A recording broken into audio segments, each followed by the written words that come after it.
ਜਦੋਂ ਦਾ ਸ਼ਕੀਲ ਜੱਟ ਇਸ ਦੁਨੀਆ ਤੋਂ ਗਿਆ ਵਾ ਬਹੁਤ ਝਟਕਾ ਲੱਗਿਆ। ਬਹੁਤ ਵੱਡਾ। ਇਹ ਤੁਸੀਂ ਵੇਖ ਲਓ ਕਿ ਜਿਸ ਤਰ੍ਹਾਂ ਔਲਾਦ ਜਿਹੜੀ ਹੁੰਦੀ ਹੈ ਨਾ, ਹਾਂਜੀ, ਉਹਨਾਂ ਦੇ ਕੰਦਿਆਂ ਤੇ ਮਾਂ ਪਿਓ ਦੀ ਮਈਅਤ ਜਿਹੜੀ ਅੱਛੀ ਲੱਗਦੀ ਹੈ, ਲੇਕਿਨ ਅਸੀਂ ਆਪਣੇ ਪੁੱਤਰ ਦੀ ਲਾਸ਼ ਜਿਹੜੀ ਆਪਣੇ ਕੰਦਿਆਂ 'ਤੇ ਠਾਈ, ਔਰ ਸਾਨੂੰ ਉਸ ਤਕਲੀਫ ਦਾ ਸਾਨੂੰ ਪਤਾ ਵੀ ਕੀ ਹੋਇਆ। ਔਰ ਇੱਕ ਸਾਲ ਮੈਂ ਗਰਾਊਂਡ ਜਾਂਦਾ ਸੀ, ਅਜ਼ਲੋ ਮਾਨ ਗੱਲ ਕਰਨਾ ਕਿ ਮੈਂ ਗਰਾਊਂਡ 'ਚ ਬੜੀ ਹਿੰਮਤ ਨਾਲ ਜਾਂਦਾ ਸਾਂ, ਤੇ ਮੈਂ ਗਰਾਊਂਡ 'ਚ ਰੋ ਕੇ ਉੱਠ ਕੇ ਬਹਿ ਕੇ ਵਾਪਸ ਆਇਆ ਨਾ, ਮੇਰੇ ਕੋਲ ਟ੍ਰੇਨਿੰਗ ਕਰਾਉਣ ਨੂੰ ਮੇਰਾ ਹੌਸਲਾ ਨਹੀਂ ਸੀ ਪੈਂਦਾ। ਕੀ ਕੰਡੀਸ਼ਨ ਸੀ ਜਦੋਂ ਤੁਹਾਨੂੰ ਪਤਾ ਲੱਗਿਆ ਕਿ ਸ਼ਕੀਲ ਦਾ ਡੈਥ ਹੋ ਗਈ ਹੈ? ਕੁਝ ਪੁੱਤਰਾਂ ਦਾ ਤਕਲੀਫ ਤੇ ਮਾਂ ਪਿਓ ਨੂੰ ਹੀ ਪਤਾ ਨਾ ਉਹ ਤਕਲੀਫ ਕੀ ਹੁੰਦੀ ਹੈ।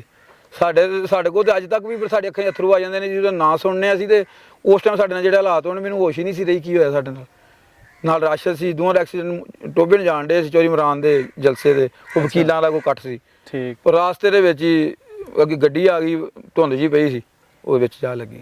ਤੇ ਰਾਸ਼ਦ ਲੜਕਾ ਨਾਲ ਸੀ? ਰਾਸ਼ਦ ਨਾਲ ਸੀ। ਰਾਸ਼ਦ ਨੂੰ ਵੀ ਕਾਫੀ ਸੱਟਾਂ ਆਈਆਂ ਸੀ, ਲੇਕਿਨ ਰਾਸ਼ਦ ਨੂੰ ਅੱਲਾਹ ਤਾਲਾ ਨੇ ਜ਼ਿੰਦਗੀ ਦਿੱਤੀ, ਉਹ ਠੀਕ ਹੋ ਗਿਆ। ਸਾਡਾ ਕੋਚ ਮੇਰੇ ਨਾਲ, ਮੇਰਾ ਸੱਜਾ ਬਾਜ਼ੂ ਇਸ ਟਾਈਮ ਮੇਰੇ ਨਾਲ ਹੁੰਦਾ। ਯਾਨੀ ਕਿ ਤੁਸੀਂ ਸੀਨੀਅਰ ਹੋ ਜੂਨੀਅਰ? ਹਾਂਜੀ ਹਾਂਜੀ। ਉਹ ਵੀ ਕੋਚਿੰਗ ਕਰਦੇ? ਉਹ ਵੀ ਕੋਚਿੰਗ ਕਰਦੇ। ਤੇ ਉਸ ਟਾਈਮ ਮੋਟਰਸਾਈਕਲ ਕੌਣ ਡਰਾਈਵ ਕਰ ਰਿਹਾ ਸੀ? ਸ਼ਕੀਲ ਕਰ ਰਿਹਾ, 1 to 5 ਮੋਟਰਸਾਈਕਲ ਸ਼ਕੀਲ ਡਰਾਈਵ ਕਰ ਰਿਹਾ ਸੀ। ਸ਼ਕੀਲ ਜੱਟ ਨੇ 2008 ਸਾਲ ਦੇ ਤਕਰੀਬਨ ਕਬੱਡੀ ਸਟਾਰਟ ਕੀਤੀ ਸੀ। ਤੇ ਉਹ ਤਾਂ ਬਹੁਤ ਕਮਜ਼ੋਰ ਸੀ, ਲੇਕਿਨ ਅਲਹਮਦੁਲਿਲਾ ਉਹਦੀ ਮਦਦ ਵੀ ਸਾਥ ਨਾਲ ਤੁਰਦੇ ਰਹੇ ਆ, ਤੇ ਫਿਰ ਤਾਂ ਬਹੁਤ ਤਗੜਾ ਪਲੇਅਰ ਹੋ ਗਿਆ ਸੀ ਨਾ, ਉਹ ਤੇ ਦੁਨੀਆ ਦਾ ਬ੍ਰਾਂਡ ਬਣ ਗਿਆ ਸੀ। ਸ਼ੁਰੂ ਵਿੱਚ ਸ਼ਕੀਲ ਜੱਟ ਕਿੱਦਾਂ ਖੇਲਦਾ ਸੀਗਾ? ਸ਼ਕੀਲ ਦਾ ਜਿਹੜਾ ਪਹਿਲਾ ਸਾਲ ਸੀ ਨਾ ਜਿਹੜਾ, ਉਹ ਤੇ ਨਹੀਂ ਸੀ ਨਾ ਏਡਾ ਅੱਛਾ। ਹਾਂਜੀ। ਉਸ ਤੋਂ ਬਾਅਦ ਸ਼ਕੀਲ ਜੱਟ ਜਿਹੜਾ ਨਾ, ਉਹ ਜਿਹਨੇ ਇੱਕ ਮੈਚ ਖੇਡਿਆ ਨਾ, ਉਹ ਤੋਂ ਅਗਲਾ ਮੈਚ ਉਹਨੇ ਉਹ ਤੋਂ ਅੱਛਾ ਖੇਡਿਆ। ਔਰ ਜਿਸ ਮੈਚ ਸ਼ਕੀਲ ਜੱਟ ਦੇ 10 ਤੋਂ ਘੱਟ ਜੱਫੇ ਹੁੰਦੇ ਸੀ, ਅਸੀਂ ਉਹਨੂੰ ਬਹੁਤ ਜ਼ਿਆਦਾ ਡਾਂਟ ਕਰਦੇ ਹੁੰਦੇ ਸੀ, ਸ਼ਕੀਲ ਤੂੰ ਇੰਨਾ ਮਾੜਾ ਖੇਡਿਆ। ਅੱਛਾ, ਯਾਨੀ ਕਿ ਹਰ ਮੈਚ 'ਚ ਉਹਦੇ 10 ਜੱਫੇ 8-10 ਜੱਫੇ ਤੋਂ ਘੱਟ ਜੱਫੇ ਹੁੰਦੇ ਸੀ। ਸ਼ਕੀਲ ਜੱਟ ਨਾਲ ਅਸੀਂ ਇਹ ਕਰਦੇ ਹਾਂ, ਉਹ ਸਾਡੀ ਪਾਵਰ ਹੀ ਜਾਫੀ ਸੀ। ਪਾਛਮਾ ਸੀ, ਸ਼ਕੀਲ ਸੀ, ਰਾਸ਼ਦ ਸੀ, ਵੱਡਾ ਮਾਨੀ ਸੀ, ਉਸ ਟਾਈਮ ਇਹੋ ਲੜਕੇ ਸੀ, ਤੇ ਕਬੱਡਰ ਵੈਸ ਸੀ, ਅਮਰ ਸੱਪ ਸੀ। ਬਾਅਦ ਚ ਨੂੰ ਛੋਟਾ ਮਾਨੀ ਨਾਲ ਰਲ ਗਿਆ, ਨਾਲ ਅਖਬਾਰ ਰਲ ਗਿਆ, ਬਾਜਵਾ ਰਲ ਗਿਆ, ਨਾਲ ਛਾਨੀ ਨਾਲ ਰਲ ਗਿਆ। ਬਾਅਦ ਚ ਬਹੁਤ ਲੜਕੇ ਰਲ ਗਏ ਨਾ, ਨਾਲ ਸਾਕੀ ਰਲ ਗਿਆ, ਲੇਕਿਨ ਪਹਿਲਾਂ ਸਾਡੇ ਇਹੋ ਮੇਨ ਲੜਕੇ ਸੀ।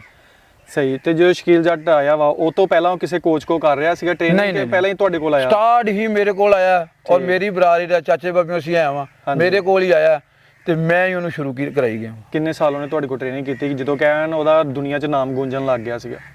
ਤਕਰੀਬਨ ਸ਼ਕੀਲ ਨੇ ਮੇਰੇ ਕੋਲ 8-10 ਸਾਲ ਟ੍ਰੇਨਿੰਗ ਕੀਤੀ, ਜਦੋਂ ਬਾਅਦ ਦੁਨੀਆ ਦੇ ਨਾਮ ਦਾ ਗੂੰਜਣ ਡਿਆ ਪਿਆ। ਠੀਕ। ਫਿਰ ਤਾਂ ਸ਼ਕੀਲ ਬ੍ਰਾਂਡ ਹੋ ਗਿਆ ਸੀ, ਲੇਕਿਨ ਫਿਰ ਵੀ ਗਰਾਊਂਡ ਜਾਣ ਕੇ ਟ੍ਰੇਨਿੰਗ ਕਰਦਾ ਸੀ, ਅਲਹਮਦੁਲਿਲਾ ਸਾਡੇ ਅੰਡਰ ਹੀ ਕਰਦਾ ਸੀ।